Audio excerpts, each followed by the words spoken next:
students, every theory has laws and every law has a theory, right?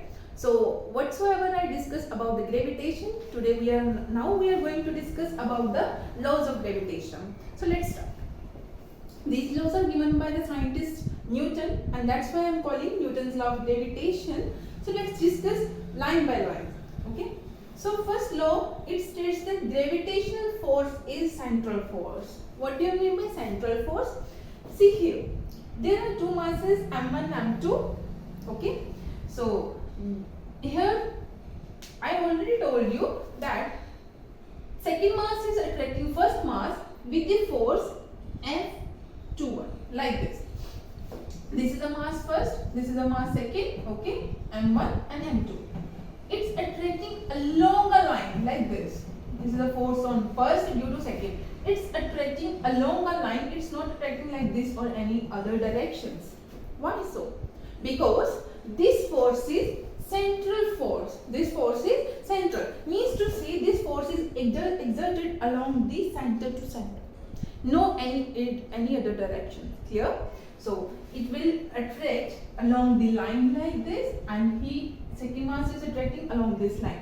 No any direction is considerable. Not like this. Clear? No other direction is possible. That's why it's called central forces. Clear? Next one, it's always attractive in nature. What it means? Okay, this marker is going down. This marker is only going downward toward the center of the earth. Why it's not going up? Why so? Because this force is always attractive in nature. It's not repulsive in the nature. Repulsive forces are stuck into the other repulsive forces, unlike the electrostatic forces, unlike the magnetic forces. These forces, the gravitational forces, always attractive in nature. Clear? As in the electrostat, there are two charges, Q1 and Q2.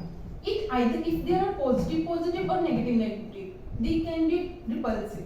But if they are opposite charges, they will attract. It can be either attractive in nature, it can be positive in nature. But the gravitational force is always going to be attractive in nature. No repulsive forces are seen here. Third one, it obeys the Newton's third law of motion. How they are obeying the Newton's third law of motion? Look at this. This force is equal to G m1 m2 upon r square. Okay. Whether you are going to calculate the magnitude of force on first due to second, or whether you are going to calculate the force on second due to first, magnitude is going to be same. Magnitude is going to be same. Like this. F1 1 due to 2, and this is 2 due to 1, right? Magnitude is going to be same, but these forces, according to the vector section, this is F12 because this force is directing towards the right, and this is F21, right? At a particular distance.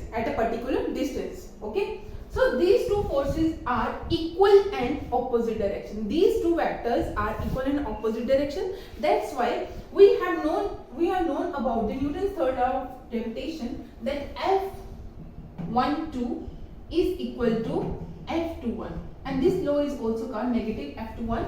This is also called action and reaction. So it obeys the third law of motion. So gravitational force is obeying the Newton's third law of gravitation. 4. It does not depend upon an intervening medium. How? Let's check out. What it means, it does not depend upon any intervening medium. Whether you take these two masses either into space like this, either in any medium like in water, okay, whether in vacuum or any vacuum, this is vacuum, means to say in simple air, these forces are going to be same. These forces are going to be same. Okay? F is equal to G m1 m2 upon r square. Because mass is scalar quantity, fixed quantity, m2 is also scalar quantity, fixed. R, it depends upon a distance. If you change the distance, then force is obviously going to be changed. But fixing this distance, G is constant. What's the value? 6.67 into 10 raised to minus 11 Newton meter square per kg square. Okay, so all quantity is going to be one constant always at a particular distance, then these forces are not going to be changed in any medium. So it's constant, it does not depend upon any intervening medium. But in the electrostat, what's going to be happen in the electrostat, there are two charges Q1 and Q2. There is a particular distance R, then force electrostat is given by K Q1 Q2 upon R square. Okay, this K is equal to, in that case, 1 by 4 pi epsilon naught. This epsilon naught is called a permittivity, and this epsilon naught is going to be changed with medium, but not as such case in the gravitational constant. So this is independent of the intervening medium. Okay, so fifth point, it obeys in between the point masses, but is also this force is going to be seen into the point masses. Okay, like in the cases of Earth, planets and all, because they are so much far distance from us, they are considerable to be, as per the distance, they are considerable to be very point subject, they are point objects. That's why it's seen in the cases of the point masses. Okay, so write down these